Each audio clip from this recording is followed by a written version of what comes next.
नमस्कार किसान भाइयों, आपका बहुत बहुत स्वागत है आपके YouTube चैनल खेती विद दीपक में। किसान भाइयों, धान हमारी प्रमुख फसलों में से एक है, लेकिन अच्छी पैदावार लेने के रास्ते में सबसे बड़ी चुनौती आती है धान में लगने वाले रोगों और कीटों की। अक्सर किसान भाई सही समय पर रोग की पहचान नहीं कर पाते हैं और गलत दवाइयों पर खर्चा कर देते हैं, जिससे लागत भी बढ़ती है और पैदावार भी घट जाती है। तो आज के इस वीडियो के माध्यम से हम आपको धान में लगने वाले सभी प्रमुख रोगों और कीटों के बारे में विस्तार से बताएंगे। हम जानेंगे कि धान में कौन कौन से रोग लगते हैं, उनकी सही पहचान क्या है और उनको कंट्रोल करने के लिए कौन कौन सी दवाई और कौन सी खाद का प्रयोग कब और कितनी मात्रा में करना है। किसान भाइयों, एक बात का विशेष ध्यान रखें, धान की फसल में अधिकतर रोग 50 से 75 दिन के बीच में ही लगते हैं। कुछ जगहों पर यह समय 50 से ऐसे दिन का भी होता है। ये वो सबसे नाजुक समय है जब हमारी फसल गबोड़ अवस्था में होती है और बालियां निकलने वाली होती है। इस समय रोगों और कीटों का प्रकोप सबसे ज्यादा होता है। अगर हमने इस समय को बचा लिया तो समझिए धान की बम्पर पैदावार पक्की है। तो चलिए बिना किसी देरी के शुरू करते हैं और एक एक करके धान के सभी दुश्मनों को पहचानते हैं और उनके सफाई का उपाय जानते हैं। सबसे पहले बात करते हैं उन रोगों की जो फंगस या फफूंद के कारण फैलते हैं। शीत ब्लाइट किसानों के बीच में सबसे आम और खतरनाक रोग में से एक है। शीत ब्लाइट इस रोग की शुरुआत पौधे के तने पर पानी की सतह के ठीक ऊपर से होती है। यहाँ आपको हरे भूरे रंग के अंडाकार धब्बे दिखाई देंगे। धीरे धीरे ये धब्बे ऊपर की ओर बढ़ते हैं और आपस में मिलकर सांप की कूचली जैसे बड़े बड़े निशान बना लेते हैं। ज्यादा प्रकोप होने पर पत्तियां सूख जाती है और पौधा कमजोर होकर गिर जाता है, जिससे दानों में भराव नहीं हो पाता। ये रोग अधिक नमी, गर्मी और जब खेत में यूरिया का इस्तेमाल ज्यादा हो जाता है तब तेजी से फैलता है। इसकी रोकथाम के लिए शुरुआती लक्षण दिखने पर आप एक्जाकोनाजोल 5% एसएससी की 400 ml मात्रा प्रति एकड़ के हिसाब से छिड़काव कर सकते हैं।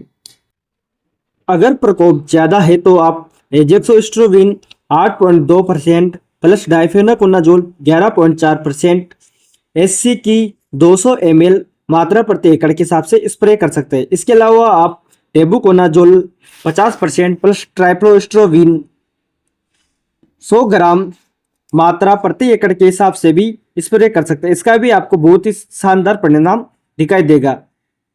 और अब बात करते हैं दूसरे रोग की। दूसरा रोग का नाम है ब्लास्ट। ब्लास्ट धान का दूसरा बड़ा दुश्मन है। ब्लास्ट जिसे जोका रोग भी कहते हैं, यह 3 तरह से हमला करता है: पत्तियों पर, तने की गांठों पर और बाली की गर्दन पर। सबसे पहले बात करते हैं पत्ती ब्लास्ट, लीफ ब्लास्ट की। इसकी शुरुआत पत्तियों पर छोटे छोटे नीले हरे रंग के धब्बों से होती है। बाद में ये धब्बे बड़े होकर आंख या नाव का आकार ले लेते हैं। इन धब्बों का बीच का हिस्सा राख के रंग का और किनारों गहरे भूरे रंग के होते हैं। ज्यादा प्रकोप होने पर ये धब्बे आपस में मिलकर पूरी पत्ती को सुखा देते हैं, जिससे पौधे की भोजन बनाने की प्रक्रिया रुक जाती है और वह कमजोर हो जाता है। दूसरा है गांठ ब्लास्ट, नोड ब्लास्ट। इसमें तने की गांठें काली होकर सड़ जाती है और पौधा हवा चलने पर वहीं से टूटकर गिर जाता है। और तीसरा और सबसे खतरनाक है गर्दन तोड़ ब्लास्ट, नेक ब्लास्ट। इसमें बाली की गर्दन वाली जगह काली होकर सड़ जाती है और पूरी तरह कमजोर हो जाती है। इससे बालियों तक भोजन और पानी नहीं पहुंचता, जिसके कारण बालियां में दाना नहीं बढ़ता और वे खाली रहकर सफेद हो जाती है। ऐसी बालियां सीधी खड़ी रहती है और खींचने पर आसानी से टूट जाती है। ब्लास्ट रोग मौसम में अचानक बदलाव, रात में ओस गिरना और नाइट्रोजन यानी यूरिया के अत्यधिक प्रयोग से फैलता है। इसके नियंत्रण के लिए सबसे असरदार दवाइयों में से एक है आइसोप्रोथियोलोन 40% इसी, जिसकी 300 ml मात्रा प्रति एकड़ के हिसाब से आप इस्तेमाल कर सकते हैं। या फिर इसके अलावा आप टेबुकोनाजोल प्लस ट्राइफ्लोस्ट्रोबिन 100 ग्राम प्रति एकड़ के हिसाब से छिड़काव भी कर सकते हैं। ये गर्दन तोड़ के लिए बहुत प्रभावी है। तीसरे जो रोग है वह है भूरा धब्बा या ब्राउन स्पॉट रोग। ये रोग उन खेतों में ज्यादा फैलता है जहां मिट्टी कमजोर होती है या उसमें पोषक तत्वों की कमी होती है।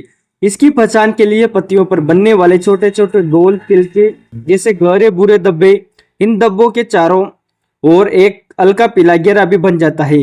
ज्यादा प्रकोप होने पर ये धब्बे आपस में मिलकर पत्तियों को सुखा देते हैं। इसका असर दानों पर भी पड़ता है, जिससे उन पर काले धब्बे बन जाते हैं और गुणवत्ता खराब हो जाती है। इसकी रोकथाम के लिए खेत में पोटास और जिंक जैसे पोषक तत्वों की कमी को पूरा करें।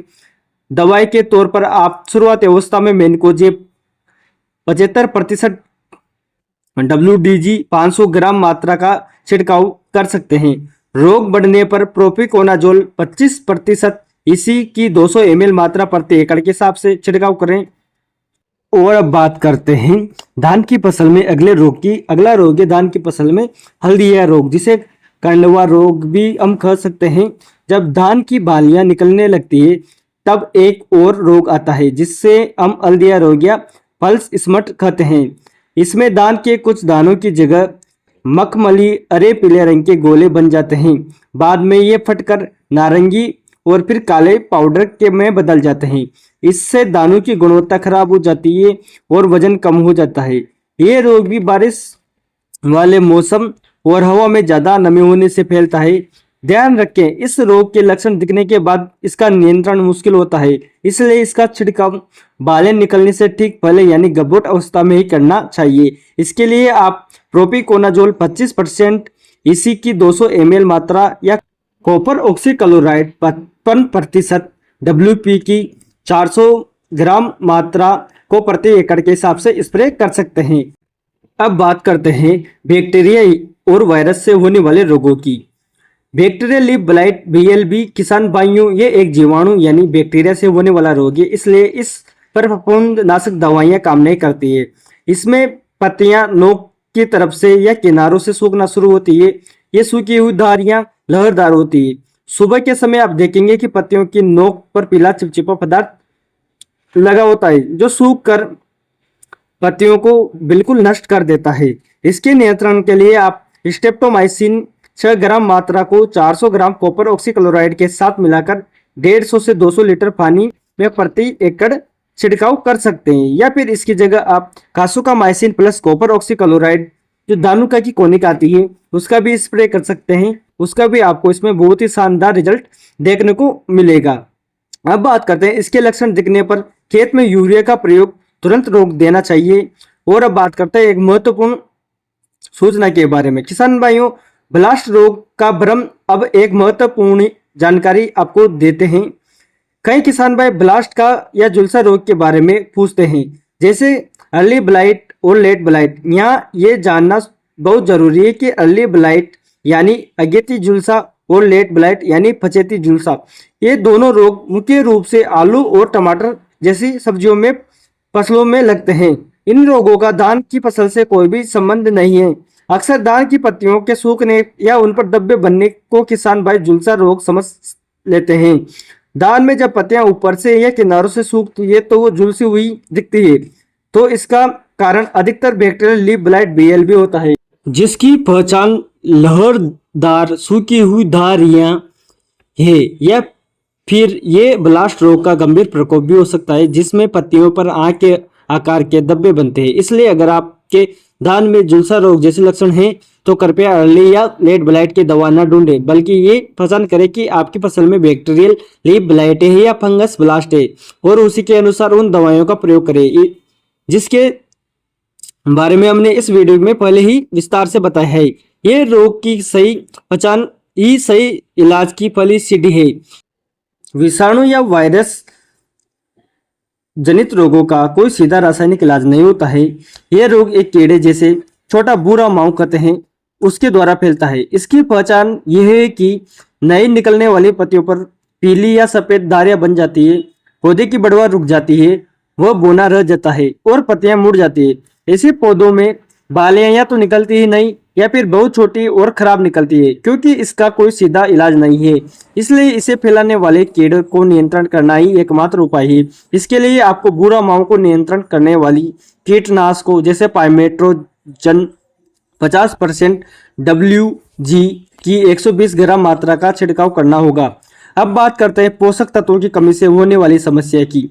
खेरा रोग, ये बीमारी फंगस या बैक्टीरिया से होने वाले रोग नहीं है, बल्कि ये मिट्टी में जिंक की कमी से होता है। इसकी पहचान ये है कि निचली पत्तियों पर हल्के पीले या कत्थई रंग के धब्बे बनते हैं, पौधे की बढ़वार रुक जाती है और वह बौना रह जाता है। इसकी रोकथाम बहुत आसान है। लक्षण दिखने पर 5 किलो जिंक सल्फेट को 2.5 किलो भुजे हुए चूने के साथ या 20 किलो यूरिया के साथ मिलाकर प्रति एकड़ छिड़काव करें।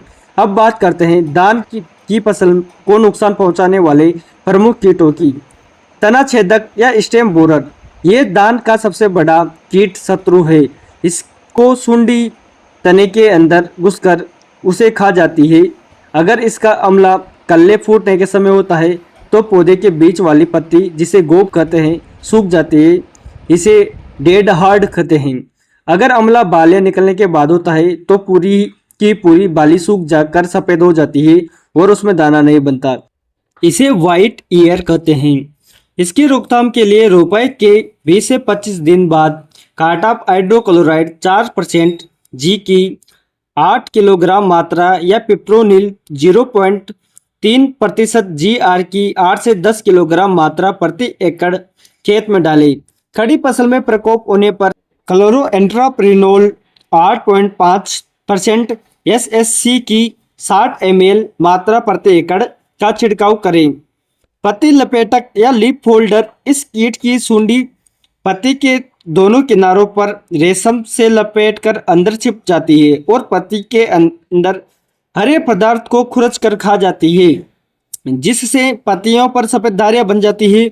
खेत में आपको पत्तियां मुड़ी हुई या फिर लिपटी हुई दिखाई देगी। इसके नियंत्रण के लिए आप कार्टाप हाइड्रोक्लोराइड फिर 4% SP की 200 ग्राम मात्रा या इमामेक्टिन बेंजोइट 5% SG की 100 ग्राम मात्रा प्रति एकड़ का छिड़काव कर सकते हैं।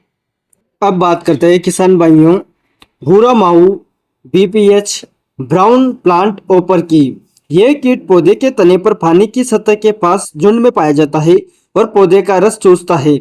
इसके प्रकोप से पौधे पीले पड़कर सूखने लगते हैं और खेत में जगह जगह गोल गोल घेरों में फसल सूखी हुई दिखती है, जिसे ओपर बर्न कहते हैं। छिड़काव करते समय ध्यान दें कि नोजल पौधे के निचले हिस्से यानी तने की तरफ हो। इसके नियंत्रण के लिए पाइमेट्रोजन 75% WG की 120 ग्राम मात्रा का उपयोग करें। अब बात करते हैं किसान भाइयों सुंडी या इल्ली ईयर कटिंग कैटरपिलर की। किसान भाइयों जब बालें निकल आती है और उनमें दाना बनने लगता है, उस समय कुछ इल्लियां या सुंडियों का प्रकोप भी होता है। इन्हें आर्मी वर्म या बाली काटने वाली सुंडी कहते हैं। ये सुंडियां रात के समय निकलती है और बाली की गर्दन को काट देती है, जिससे पूरी बाली कटकर खेत में गिर जाती है और भारी नुकसान होता है। दिन में ये मिट्टी की दरारों में छिपी रहती है। इसकी पहचान के लिए खेत में कटी हुई बालियों को देखें। अगर ऐसा नुकसान दिख रहा है तो तुरंत उपाय करें। इसके नियंत्रण के लिए शाम के समय में इमामेक्टिन बेंजोइट 5% SSG की 100 ग्राम मात्रा या फिर क्लोरोएंट्रोप्रिनोल 60 ml मात्रा प्रति एकड़ का हिसाब से छिड़काव करें।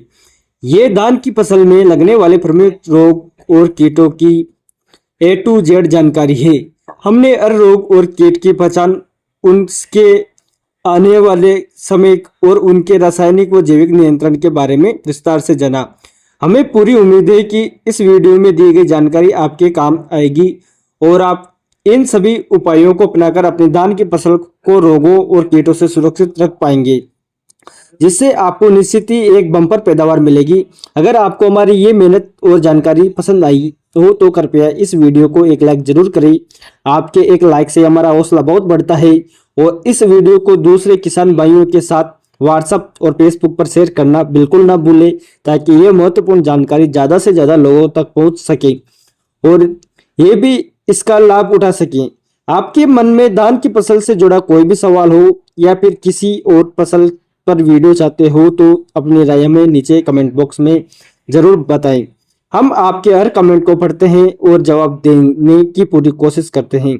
और सबसे ज़रूरी बात, अगर आप हमारे चैनल खेती विद दीपक पर नए हैं तो अभी तक चैनल को सब्सक्राइब नहीं किया है तो चैनल को अभी सब्सक्राइब कर ले और पास वाली घंटी बेल आइकन को दबाकर ऑल पर सेट कर दें ताकि आने वाली हर खेती बाड़ी से जुड़ी हुई नई वीडियो की जानकारी आपको सबसे पहले मिल सके।